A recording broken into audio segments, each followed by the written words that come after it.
করার চেয়ে বেশি উত্তম হবে যদি আপনি 100 বার পড়েন সুবহানাল্লাহ সুবহানাল্লাহ সুবহানাল্লাহ, বলেন আলহামদুলিল্লাহ। আমরা যারা আজকে এই হাদিসটি জানলাম এর উপর আমল করার চেষ্টা করব, আল্লাহ পাক তৌফিক দান করুন, সকলে বলেন আমিন। তারপরে রাসূল সাল্লাল্লাহু আলাইহি সাল্লাম বলছেন যে 100 বার আলহামদুলিল্লাহ বলা আল্লাহর পথে জিহাদের জন্য 100টি ঘোড়ার পিঠে মুজাহিদ প্রেরণ করার চেয়ে বেশি সওয়াব। সুবহানাল্লাহ বলেন। আপনি আমি জিহাদ করতে পারি নাই, জিহাদে অংশগ্রহণ করার তৎকালীন যুগে সেই সুযোগ আমাদের হয় নাই, কিন্তু সেই জিহাদের সওয়াব অর্জন করার সুযোগ আমাদের রয়েছে।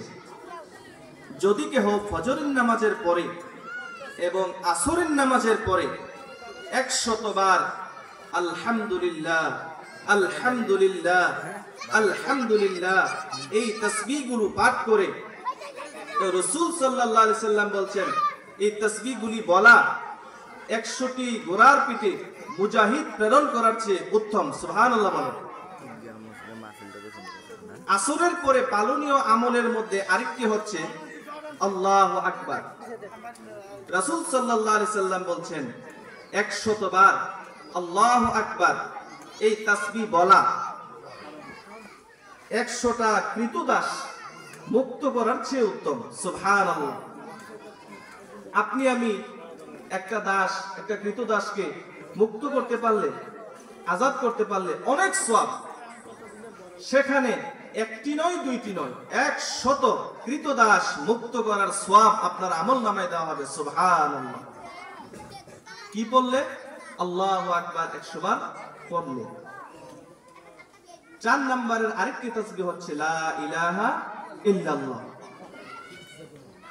রাসূল সাল্লাল্লাহু আলাইহি ওয়াসাল্লাম বলেন সূর্য ওঠার আগে, সূর্য অস্ত যাওয়ার আগে যদি কেউ পড়ে লা ইলাহা ইল্লাল্লাহ, এই ব্যক্তি যেন ইসমাঈল আলাইহিস সালাতু ওয়াস সালামের বংশ থেকে 100টা কৃতদাসকে দাসত্ব থেকে মুক্ত প্রদান করলো। সুবহানাল্লাহ।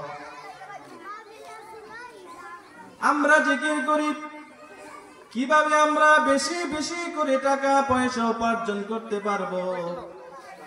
আমরা জিকির করি কিভাবে বেশি বেশি করে টাকা পয়সা উপার্জন করা যায়।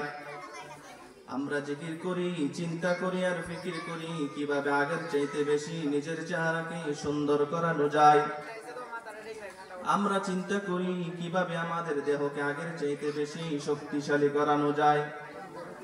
আমরা জিকিরে চিন্তা করি কিভাবে আগে যে অবস্থায় ছিলাম কিভাবে আমার সম্মানের অবস্থাটা আরো উন্নতির দিকে নিয়ে যাওয়া যায়। কিন্তু আমরা এই চিন্তাটা করি না আমাদের আখিরাতের জীবনটা আমরা কিভাবে সফল করব, এই চিন্তা আমাদের নাই। নাউজুবিল্লাহ।